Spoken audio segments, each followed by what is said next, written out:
मैं सनातनी हूं लेकिन डेंगू मलेरिया नहीं हूं। मैं सनातनी हूं मगर कोरोना नहीं हूं। अब ये तय कर होगा विपक्ष के नेता को कि आप सनातनी हैं या डेंगू है या मलेरिया है।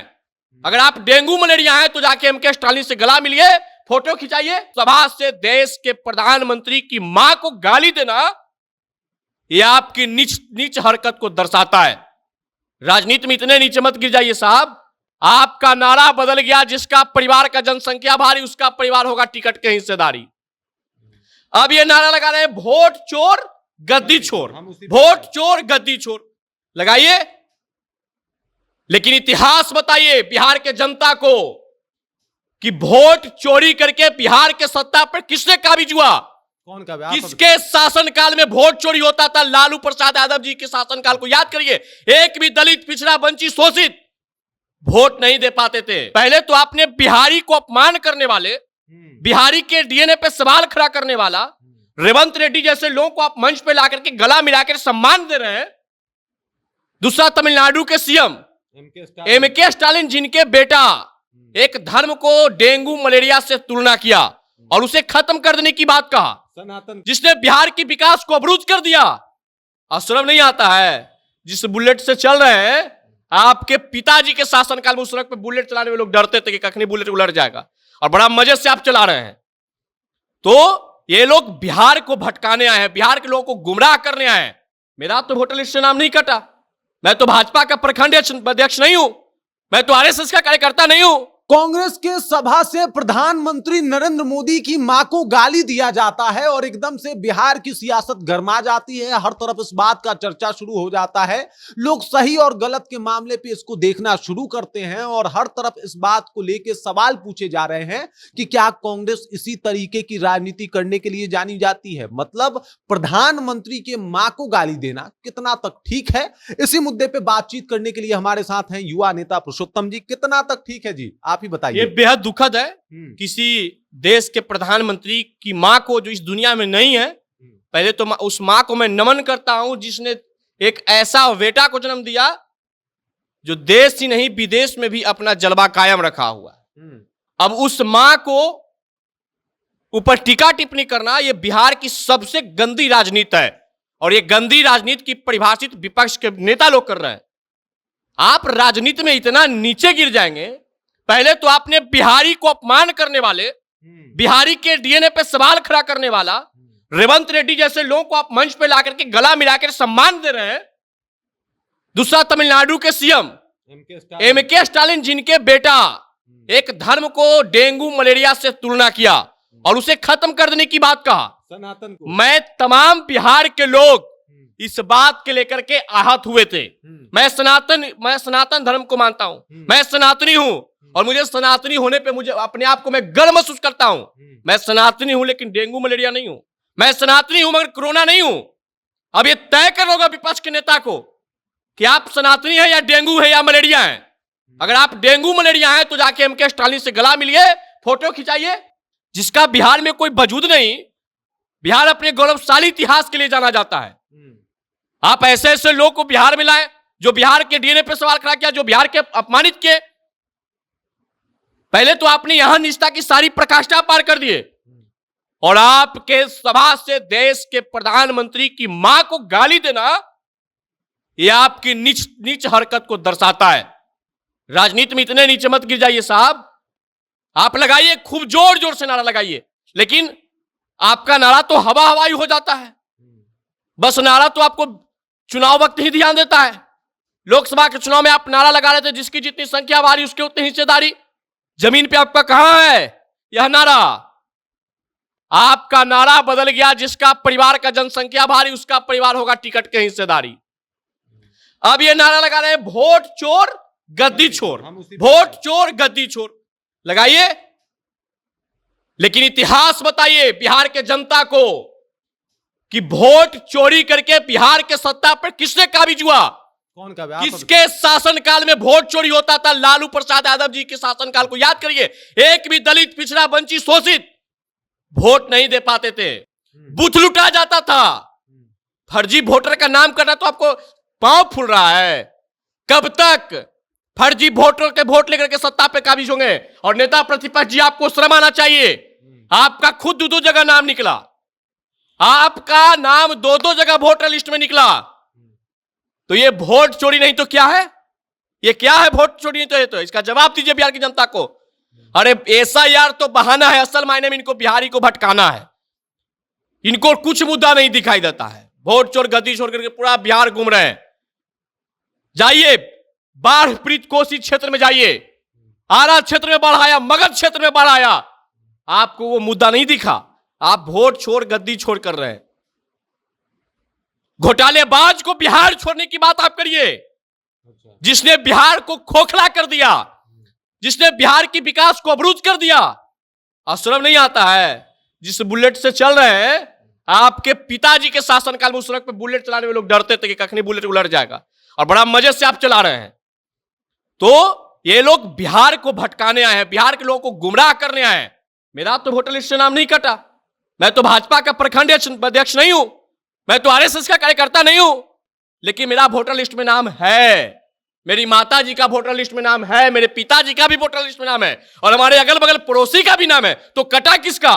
कटा उसका जिसने दस्तावेज नहीं दिया, कटा उसका जिसके पास प्रमाण नहीं था, कटा उसका जिसके पास दो जगह नाम था। तो आपको डर क्यों लगता है इस सब चीज से? अच्छा, ये लोग उसी वोट पे राज करते थे, अब इनको डर लगने लगा है कि हम तो उसी वोट पर राज करते, तब वही वोट खत्म हो गया, तो ये चले एसआईआर को बहाना बना लिए, अब पूरा बिहार घूम रहे। घूमिए, लोकतंत्र है, लोकतंत्र में सबको लोकतांत्रिक तरीके से काम करने का आजादी है, विरोध करने का आजादी है। विपक्ष है तो विरोध करेंगे, लेकिन विरोध कितना निष्ठा के प्रकाष्ठा मत पार कर जाइए कि आप देश के प्रधानमंत्री को गाली देंगे, जो गरिमाई पद पे बैठे हुए हैं, जो गरिमाई पद पे बैठे हुए हैं उनको आप गाली देंगे, जो इस दुनिया में नहीं उस माता को आप गाली देंगे।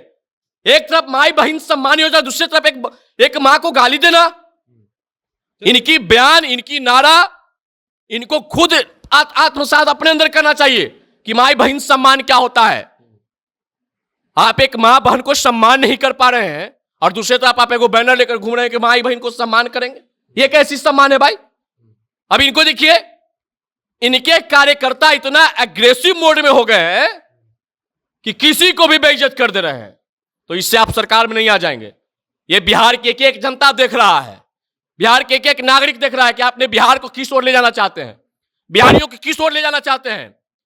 बहुत आपने बदनाम करा दिया बिहारियों को, बिहार को। अब नहीं, बिहारी ने ठाना है, अपमान का बदला इस बार चुनाव में निभाना है। अच्छा, चलिए एक और सवाल है। जैसे अभी राहुल गांधी आए हैं और राहुल गांधी को आता देख लोग कह रहे हैं कि भाई राहुल गांधी जो है वो तेजस्वी यादव को मुख्यमंत्री बना देंगे। हालांकि इतना सब कुछ हुआ, अब कुछ लोग कह रहे हैं कि चाहे कुछ भी हो जाए, राहुल गांधी जो है वो तेजस्वी के पीछे पीछे ही लगे रहेंगे, जैसे हमेशा से कांग्रेस लगी रही है। उसके बाद कुछ लोग कह रहे हैं कि ये चुनाव जितवाने नहीं बल्कि हरवाने आए हैं, क्योंकि एमके स्टैलिन को साथ लेके आए हैं, रेड्डी को साथ लेके आए हैं, तमाम लोगों को साथ लेके आए हैं। और उसके बाद अभी जो है किस तरीके से कांग्रेस के ही सभा से प्रधानमंत्री को गाली दे दिया गया। क्या लगता है, लोग ठीक कर रहे हैं, हरवा के मानेंगे? देखिए, राहुल गांधी जी बिहार आए हैं, तो राहुल गांधी जी को बिहार आ जाने से क्या हो जाएगा?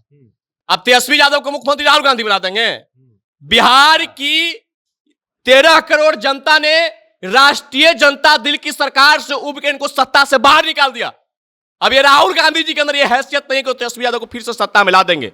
बिहार ने देखा है 90 के दशक, बिहार ने इनके शासनकाल को देखा है। बीच में डिप्टी सीएम बने तो संयोग से नीतीश जी की कृपा से। आज जिस नीतीश जी को ये कोस रहे, जिस नीतीश जी को मंदबुद्धि कर रहे, उसी नीतीश जी के कृपा से 2 बार डिप्टी सीएम बने। हवाई कोई काम नहीं, किसी कार्यकर्ता से नहीं मिलते हैं। अरे छोड़ दीजिए, हम लोगों से पहले लड़ने से पहले आप तेज प्रताप यादव को हिसाब दीजिए। तेज प्रताप जी आपसे हिसाब मांग रहे हैं, तेज प्रताप यादव आपसे हिसाब मांग रहे हैं। तो जो देखिए, एक चीज मायने में सही है कि राहुल गांधी को प्रधानमंत्री कौन बना रहे थे? तेजस्वी यादव। तेजस्वी यादव बेचारे प्रधानमंत्री बना रहे थे राहुल गांधी जी को। उसी प्रकार से राहुल गांधी जी तेजस्वी यादव को मुख्यमंत्री बना रहे हैं। लेकिन जब राहुल गांधी जी से सवाल पूछा जाता है कि तेजस्वी यादव को मुख्यमंत्री बनाइएगा, तो समय बताएगा। उनको भी यह बात पता है कि तेजस्वी यादव जी सीएम नहीं बन सकते हैं। और बात रही कांग्रेस की, अगर कांग्रेस आरजेडी के पिछलगू बना रहेगा, कांग्रेस बिहार में जिस प्रकार से उसका अस्तित्व समाप्त हुआ, आगे भी उसी प्रकार से रहेगा। एक और वीडियो देखा था जिसमें राहुल गांधी को तेजस्वी यादव समझा रहे थे कि आगे क्या बोलना है, कौन है श्री कृष्ण सिंह, कौन है। अब इनको ये भी याद नहीं है कि बापू किनको कहा जाता है। इनको सिर्फ बैनर लेके घूमते, राम मनोहर लोहिया का विचारधारा। एक और नेता पर तो हमको और हंसी बढ़ता है कि छने छने बदले उनको मियाज वाला गाना उन पे शूट करता है। सुबह कुछ, सांझ के कुछ, दोपहर के कुछ, रात में कुछ। पप्पू यादव अब वो बोल रहे हैं कि जननायक तेजस्वी प्रसाद यादव जी। वाह, क्या मतलब है जननायक। जननायक का तुलना किसको किया जाता है, जननायक का उपाधि किसको मिला है, ये इनको पता ही नहीं है। ये अपने राजनीतिक लाभ लेने के लिए किसी को भी कुछ कह देंगे। ये कभी भी कह दे सकते हैं कि भारत रत्न तेजस्वी प्रसाद यादव जी, ये कुछ भी बोल दे सकते हैं भाई। जब ये लालू प्रसाद यादव को भारत रत्न मांग सकते हैं तो इनको जननायक कर दिए तो कौन बड़ी बात है।